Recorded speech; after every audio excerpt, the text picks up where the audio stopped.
Dia 230, Ester, capítulo 1 ao capítulo 3, versículo 15. Isto aconteceu nos dias de Assuero, o Assuero que reinou sobre 127 províncias, desde a Índia até a Etiópia. Naqueles dias, quando Assuero reinava na cidade de Susã, no terceiro ano do reinado, deu um banquete a todos os seus oficiais e servidores.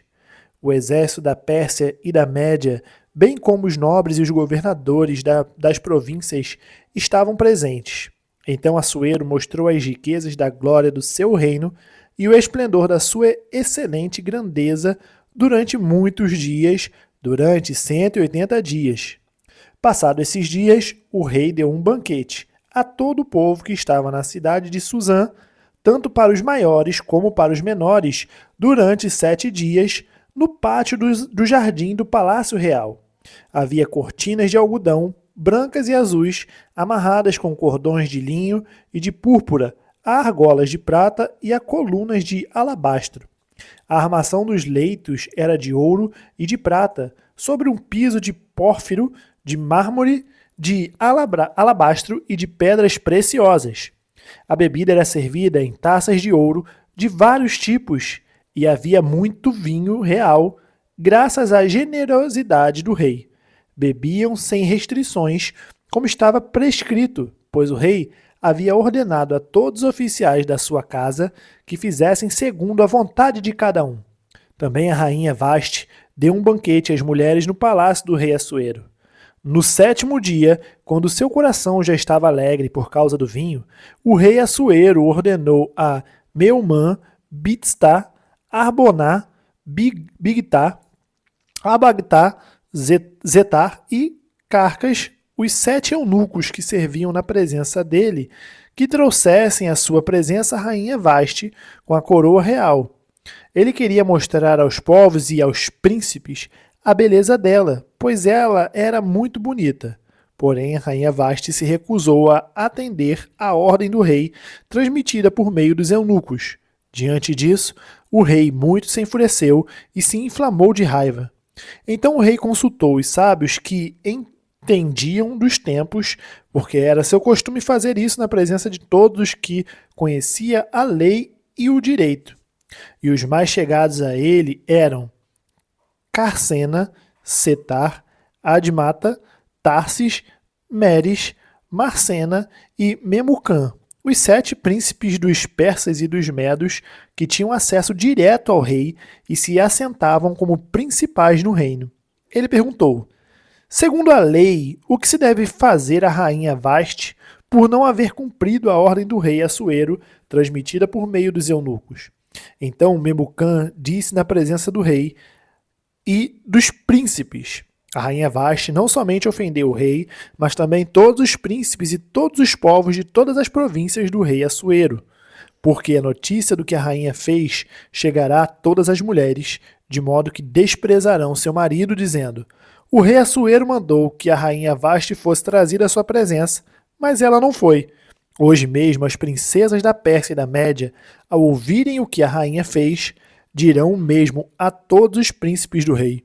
E assim haverá muito desprezo e indignação.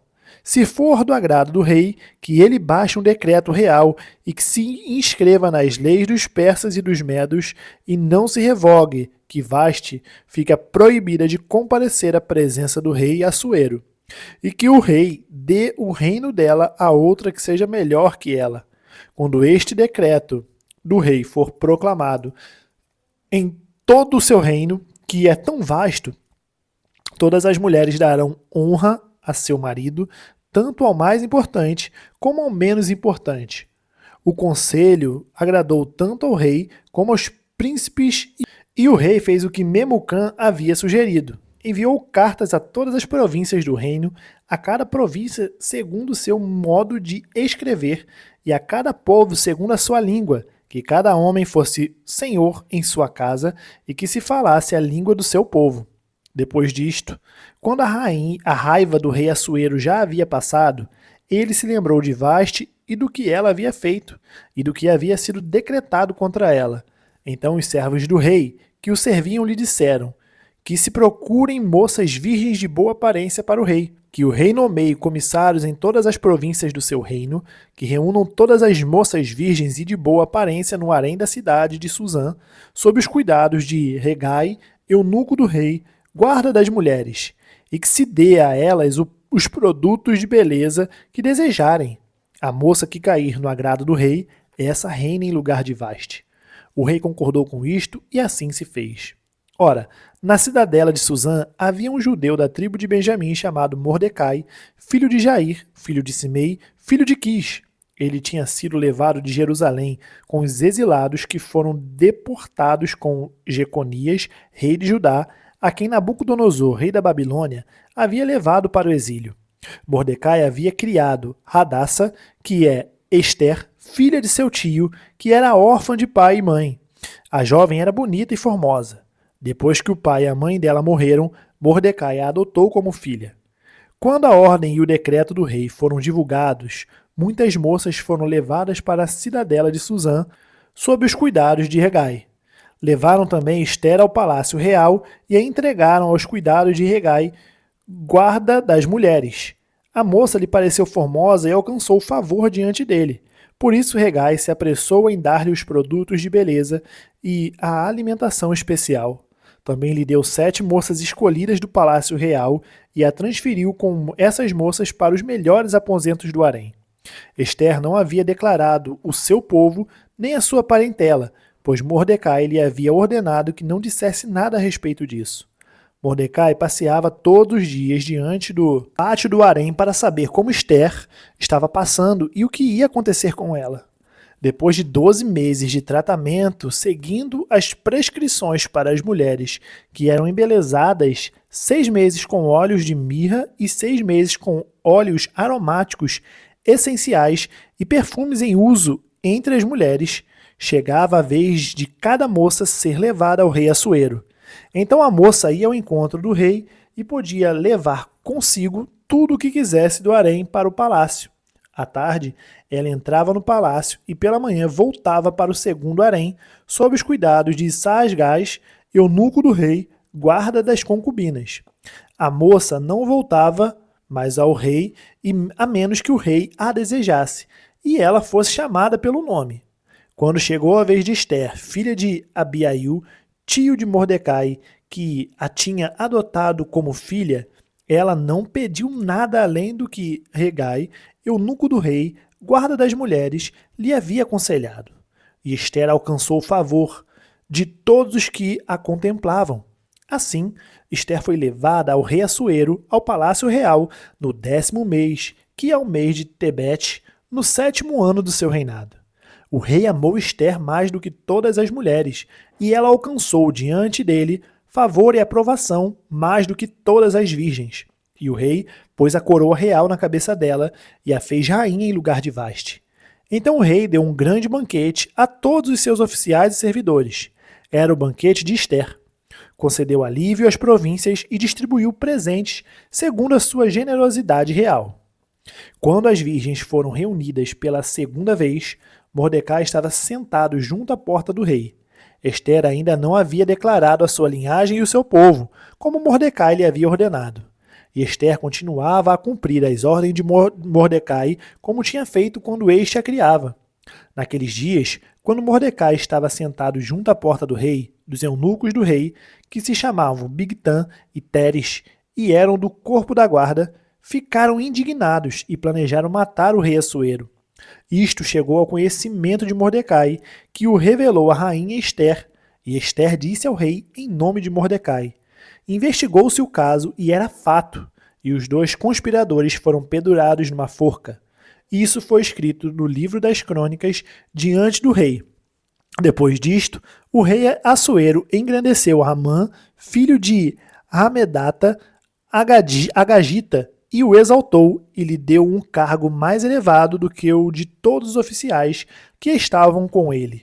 Todos os servos do rei que estavam à porta do rei se inclinavam e se prostravam diante de Amã, porque esta era a ordem do rei a respeito dele.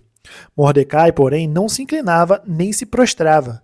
Então os servos do rei que estavam à porta do rei perguntaram a Mordecai: Por que você está transgredindo as ordens do rei?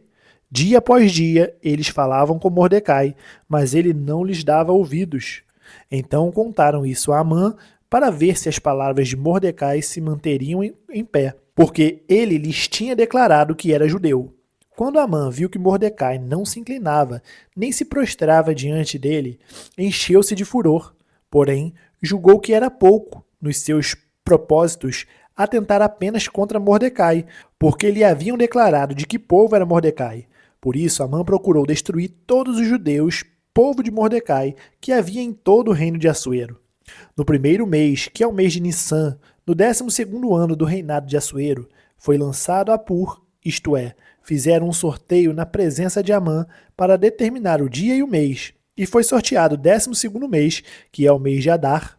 Então Amã disse ao rei Assuero: existe um povo espalhado e disperso entre os povos em todas as províncias do seu reino, cujas leis são diferentes das leis de todos os povos.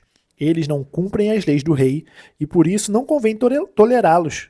Se for do agrado do rei, decrete-se que sejam mortos, e eu porei nas mãos dos que executarem a obra 340 toneladas de prata, para que entrem nos tesouros do rei. Então o rei tirou da mão o seu anel sinete e deu a Amã, filho de Hamedata, a Gagita, inimigos dos judeus. E lhe disse: fique com essa prata e faça com esse povo o que bem quiser. No dia 13 do primeiro mês, chamaram os secretários do rei, e segundo tudo que Amã havia ordenado, se escreveu aos sátrapas do rei, aos governadores de todas as províncias e aos chefes de cada povo. A ordem deveria ser endereçada a cada província no seu próprio modo de escrever e a cada povo na sua própria língua. Foi escrita em nome do rei Assuero e selada com o anel sinete do rei. As cartas foram enviadas por meio de mensageiros a todas as províncias do rei, com instruções para que num só dia, o dia 13 do 12º mês, que é o mês de Adar, todos os judeus, tanto os jovens como os velhos, as mulheres e as crianças, fossem destruídos, mortos e aniquilados, e que os seus bens fossem saqueados.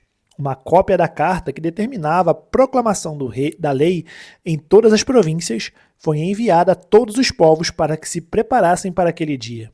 Os mensageiros, impelidos pela ordem do rei, partiram imediatamente, e a lei foi proclamada na cidade de Suzã. O rei Assuero e Amã se assentaram para beber, mas a cidade de Suzã estava perplexa. 1 Coríntios, capítulo 11, do versículo 17 ao 34. Mas nisto que agora prescrevo, não posso elogiá-los, porque vocês se reúnem não para melhor, e sim para pior. Porque, antes de tudo, estou informado de que, quando se reúnem na igreja, existem divisões entre vocês, e eu, em parte, acredito que isso é verdade, e é até necessário que haja partidos entre vocês, para que também os aprovados se tornem conhecidos entre vocês. Quando, pois, se reúnem no mesmo lugar, não é a ceia do Senhor que vocês comem, porque quando comem, cada um toma antecipadamente a sua própria ceia, e enquanto um fica com fome, outro fica embriagado. Será que vocês não têm casas onde podem comer e beber? Ou menosprezam a igreja de Deus e envergonham os que nada têm? Que posso dizer a vocês? Devo elogiá-los? Nisto, certamente não posso elogiá-los, porque eu recebi do Senhor o que também lhes entreguei, que o Senhor Jesus, na noite em que foi traído, pegou um pão e, tendo dado graças, o partiu e disse: isto é o meu corpo, que é dado por vocês, façam isto em memória de mim. Do mesmo modo, depois da ceia, pegou também o cálice, dizendo: este cálice é a nova aliança no meu sangue. Façam isto todas as vezes que o beberem em memória de mim. Porque todas as vezes que comerem este pão e beberem o cálice, vocês anunciam a morte do Senhor até que ele venha. Por isso, aquele que comer o pão ou beber o cálice do Senhor indignamente será réu do corpo e do sangue do Senhor. Que cada um examine a si mesmo e assim coma do pão e beba do cálice. Pois quem come e bebe sem discernir o corpo, come e bebe juízo para si. É por isso que há entre vocês muitos fracos e doentes, e não poucos que dormem. Porque se julgássemos a nós mesmos, não seríamos julgados. Mas quando julgados, somos disciplinados pelo Senhor para não sermos condenados com o mundo. Assim, meus irmãos, quando vocês se reúnem para comer, esperem uns pelos outros. Se alguém tem fome, que como em casa, a fim de que vocês não se reúnam para juízo. Quanto às demais coisas, eu as ordenarei quando for aí. Salmos capítulo 35, do versículo 17 ao 28. Até quando, Senhor, ficarás olhando? Livra-me da violência deles. Salva dos leões a minha preciosa vida. Renderei graças na grande congregação. Te louvarei no meio da multidão poderosa. Não se alegrem de mim os que, sem razão, são meus inimigos. Não pisquem os olhos os que sem motivo me odeiam. Não é de paz que eles falam. Pelo contrário, tramam enganos contra os pacíficos da terra. Escancaram contra mim a boca e dizem: pegamos, pegamos. Vimos tudo com os nossos próprios olhos. Tu, Senhor, tens visto isso? Não te cales.